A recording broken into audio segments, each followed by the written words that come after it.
All right, ladies and gentlemen, welcome back to this episode of the CG Sitdown. You're here with your hosts, Lane Hebert, Clay Whittle, and Andrew Preeb, joined by special guest, Tyler O'Connor. How are you doing today? I'm doing great. How are you guys? We're doing okay. All right. You guys may notice we're in a bit of a change of scenery here. We're actually down in the weight room, and that's because we're going to be covering powerlifting and the weights classes today. So we'll start off. This is your first year doing the weights classes, like full time, isn't it? Yep, this is first year. How's that going so far? It's unbelievable. It's kind of a dream come true. I always kind of knew I wanted to end up in this position, and to finally reach that, it's been great. Yeah, that's always cool. Seeing dreams come to reality. Yeah. So it's not your first year doing powerlifting, though, correct? No. I think this will be fourth year that we've competed. Yeah, powerlifting. So. Neither of you two have done powerlifting, have you? I did it freshman year. Freshman year? It was not my thing. Yeah. I know they're trying to get you in there. You've been throwing around the weight just a little bit in your free time. Yeah, they want me to go state or something. I don't know. I mean, jump on board. I heard you've been in the garage throwing some weight around, so let's see it come to fruition. Just a few pounds. So, having like the more weights classes and stuff, more structured classes, have you seen that improve like in sports and everything like that? Or? Oh, absolutely. So one thing that I'm big with is statistics. So, since I was doing the summer program here in the last couple of years, I've been keeping statistics on kids, that are now seniors since about freshmen. So like Andrew, I have statistics on him since a freshman, and so you can kind of see the correlation of the jumps that kids are making over a long period of time, which makes a lot of sense when you're looking from a full program building perspective. So usually it's kind of, prior years we've kind of hit a benchmark where we're not showing a whole lot of growth during the year, and this year's been a little bit different. So we just had our first powerlifting meet in Leota last weekend, and I think we had a total of 15 PRs. So wow. That's pretty good. It's been great. So is it mostly people? Is it all people that you have in your weights classes that go, or is there other people that go? Well, I mean, anybody can go. Yeah. So there is kind of a checklist that you kind of have to meet to be able to go, to where I feel comfortable for you to go, because we're not trying to get anybody hurt or anything like that. So making sure that you know the basics and you have a background and the fundamentals and the form work as far as being able to do the bench squat clean safely. If you can do that and they can check the list off on each one of those lifts, where I don't feel like you're going to go and hurt yourself, then anybody can go. So you don't necessarily have to be in a weights class, but it definitely helps. Yeah. So how are those meets set up? Is there like how many different schools is there, and how big are they? So that kind of depends on the meet. For example, last week in Leota, I think there was 166 total lifters there, and I'd say anywhere from 20 to 25 schools, probably in that range. That one, since it's not a state, event, you don't have to weigh in. And then also there's no classification, so a 6A school all the way down to a small 1A school could have went to it. So we kind of saw a broad range of sizes of school. Like Scott City was there, May South sent some lifters there, and then you had the really small 1A Division I schools where they probably had 40 or 50 kids in their whole high school. So yeah, it's. And an event like that, is it team? Like, does your whole team compete together, or is it all just individual? So it's kind of like a track meet. So there's both individual and team awards.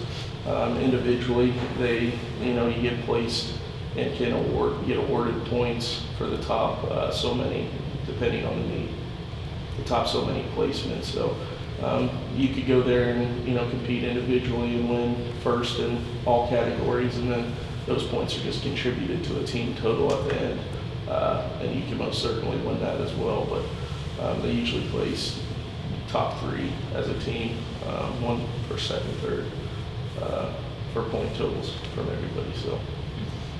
So how many people from Canton-Galva usually go to the meets? Last weekend we took 9 people to the state, the big one, which is one that we do everything for.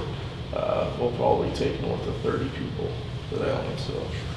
So I see that you got some new equipment in here. Do you want to tell me how you got it? Yeah, so we actually were very fortunate this summer. We had a lift-a-thon. So a lift-a-thon, if you've never heard of one, the kids, whoever's participating, we had high school boys and girls participate in it. They go out and try to find sponsors to sponsor them for like a assessment day, what we call it, assessment day. So there's different, it's set up like a powerlifting meet, bench, squat, clean, and they're trying to max out and find their, we're trying to determine how much they grew over the summer as far as their personal records and their lifts. So what a sponsor would do is say they go out and they find a sponsor. That sponsor can donate a certain amount of money per pound that they increase or total lifted. So we did total pounds lifted. So for an example, if one kid just did 800 pounds between their bench, squat, and clean, and someone chose to sponsor that lifter for $1 per pound, then that would result in an $800 donation.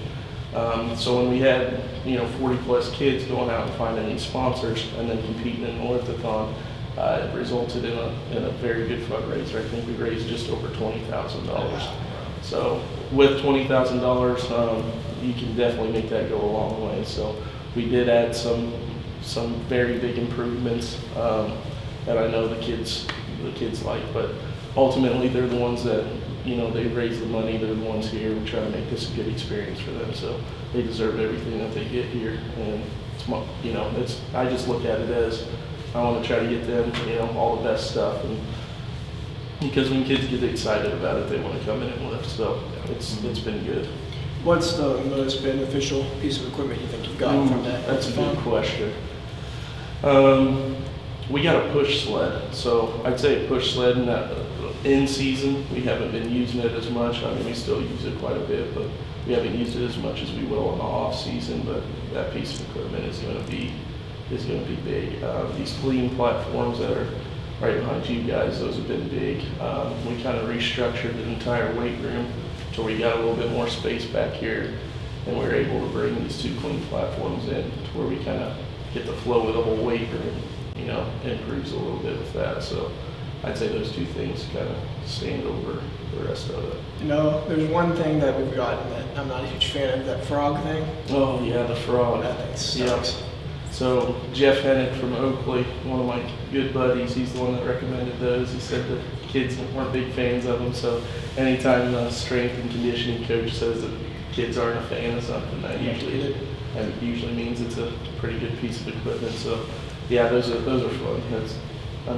Fun for me to watch you guys do it. But I think we need to get Clay on the front. yeah, Get a few clips here. We could throw that into the podcast, have Clay do it. Well, we do need to showcase the new equipment you got. Yeah. So we got to test in person. That's perfect. So talking about that lift-a-thon, is that something you guys are going to do like annually, or is it just a one-time thing? Or? So it'll be every 2 years is my plan. It's one of those things that brings, so much money that I don't want to do it every summer too. I want it to be something that, each kid will encounter twice in their high school career. And it's something that bring a lot of excitement to and get excited about. So it's not something I wanted to do every summer. Yeah. But there is some other, I have some other ideas of how to bring in some, fundraising and stuff in those off years. So do you want to tell us about some personal accolade that the lifters achieved last week? Yeah. So I can, real quick, we got 4th overall as a team, but individually we did really well. So we had 2 first place finishers. One of those was Braden Collins in the 220 weight class.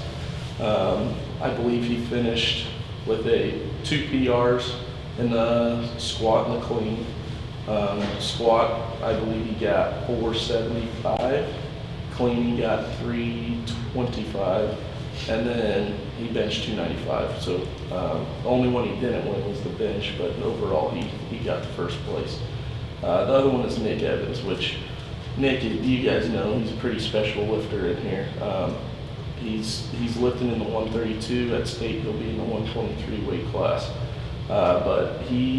So it was just a quick story about Saturday. During the bench press, his weight class was, wrapping up the bench, and the kid that ended up getting second in his weight class finished, I think, at 165. And so the 165 was done, and then they put 215 on for Nick to start, and he kind of looks around and says, who's going to lift that? And Nick steps up and, gets his first lift of 215 and ends up benching 240 in the 132 weight class. Which he'll get every bit of that in the 123 as well, because he's right on that line. So he'll cut some weight for the state lifting. But he made a clean sweep, won it all. He got, I believe, 315 on squat, 315, 330. I can't remember which one he ended up with on squat. And then bench he got the 240, and then clean 215. So all of those are extremely good lifts for that weight class. Yeah. Tyler Rummel got 100 in the 181. He got second, which was really well. He had a very good day. Let's see here. Connor Kane, he didn't place overall, but he placed in the squat. Tyson Struber, he did really well in all of his lifts. He just didn't win any of them. And then Garrett Maltby in the 173 got second in the clean, which was a very impressive lift of 270 pounds in the 173. Again, that's a very high weight for a 173 pounder. But overall, we did well. I was very happy with the results. Sounds like a lot of medals. And I heard Nick won by almost 100 pounds. Oh yeah, yep. I believe it was north of 100 pounds. Oh really? Overall. Yeah. That's impressive. Yep. Yeah, he's small, but he's got.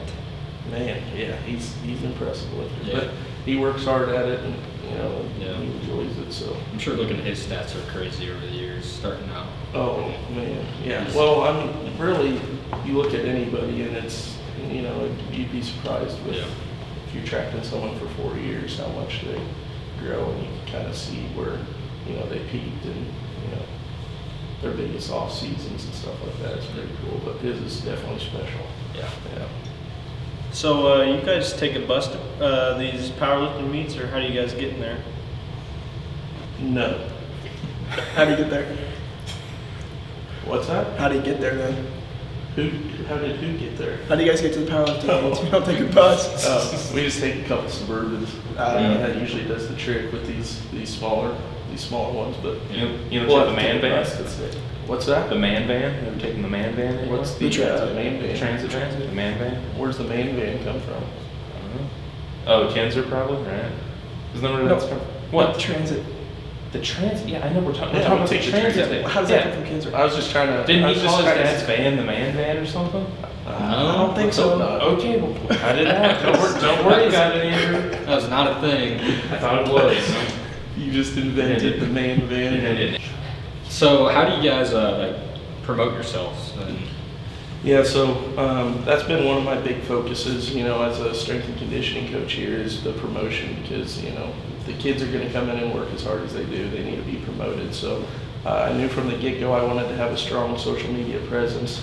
So right now I just have a Twitter at CG Eagle Weights, if anyone wants to follow that. But the key focus of that is just to promote kids, when they get a new PR or if they do something that's impressive in the weight room, I want to share it because that draws excitement to everything and draws attention and those are all good things for a program. Here in the near future, hopefully we can strike up a Facebook page and an Instagram. I think that one, each one of those platforms kind of has a different reach. I think the Instagram is more, like what you guys would use and interact with. That's how Andrew promotes the CD Sitdown. Yeah, and the Twitter is kind of like for the professional community, so a lot of, like other strength and conditioning coaches and other coaches will be very active on the Twitter, and then Facebook, I think, is universally known for parents and parent engagement and stuff like that. So I'm trying to build a Twitter following, and it is just not as easy as it is on Instagram for a podcast. It's really hard. And when you have an account over a longer period of time, you can kind of see that there's when you have like a breakthrough moment, or a kid does something that's really unique, it's kind of when you get those chunks of followers and stuff like that. So we're not crazy high in the followers, but interactions, I feel like through our Twitter account is pretty high. So Yeah. And I'd say that's about where our Instagram is. That's probably where we get most interactions and most views, because I think we're north of 90 followers there, and on Twitter we might have 30 something. Yeah. Yeah. Did you said on Instagram? Yeah. Yeah, and I just feel like that's where you guys are probably spending most of your time as far as applications go and things like that. Is probably Instagram, isn't it? Yeah. Yeah. It's definitely the most popular with our generation, I think. Yeah. I think we might need to expand to Snapchat. Maybe a TikTok or something. That'd be tough. That would be Snapchat. Yeah, that'd be tough.